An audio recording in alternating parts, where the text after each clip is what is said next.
बिस्मिल्लाहिर्रहमानिर्रहीम अस्सलाम वालेकुम दोस्तों, मैं हूँ फ़ियान सारी। दोस्तों आज हम लेकर आए हैं सिंघाड़ा की रेसिपी। दोस्तों सिंघाड़ा बॉयल करने से क्या होता है, इसके अंदर पानी चला जाता है, ये गीले गीले हो जाते हैं, ज़रा भी खस्ता नहीं रहते, जिसकी वजह से सिंघाड़े का टेस्ट ज़रा भी नहीं रह जाता। तो दोस्तों आज हम सिंघाड़े को करेंगे स्टीम, जिससे इसके अंदर पानी बिल्कुल नहीं जाएगा, ये बहुत ही खस्ता रहेंगे और खाने में बहुत इनका अच्छा टेस्ट होगा। बिस्मिल्लाहिर्रहमानिर्रहीम। तो इसके लिए हमने लिया कढ़ाई और इसके अंदर हम सिंघाड़े डाल लेंगे। ये 1.5 किलो सिंघाड़े हैं जिनको हमने पानी के साथ अच्छे तरीके से धो लिया है। जब ये बाहर से आते हैं तो इतने साफ़ नहीं होते, इसे आप पहले अच्छे से धो लें। बिस्मिल्लाहिर्रहमानिर्रहीम। तो यहाँ हम इसमें हाफ़ कप पानी ऐड कर देंगे। पानी हमने इतना ही ऐड करना है, ज़्यादा नहीं करना। और इसके बाद हमने इसके ऊपर ढक्कन दे देना है। ढक्कन देंगे पहले 5 मिनट के लिए मीडियम फ्लेम पर, और इसके बाद हमने इसको 15 मिनट के लिए लो फ्लेम पर रखना है। बिस्मिल्लाहिर्रहमानिर्रहीम। तो 15 मिनट गुजर चुके हैं।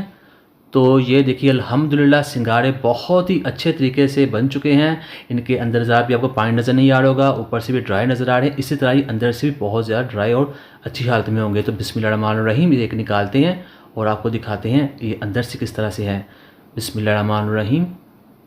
तो दोस्तों चैनल पे नए हैं, चैनल को ज़रूर सब्सक्राइब कीजिएगा। मैं डेली इसी तरह की वीडियोस लेकर आता हूं जो बहुत ही ज़्यादा आप पसंद करते हैं। आप सबका बहुत बहुत शुक्रिया। और जो दोस्त चैनल पर नए हैं वो उस चैनल को ज़रूर सब्सक्राइब कीजिएगा।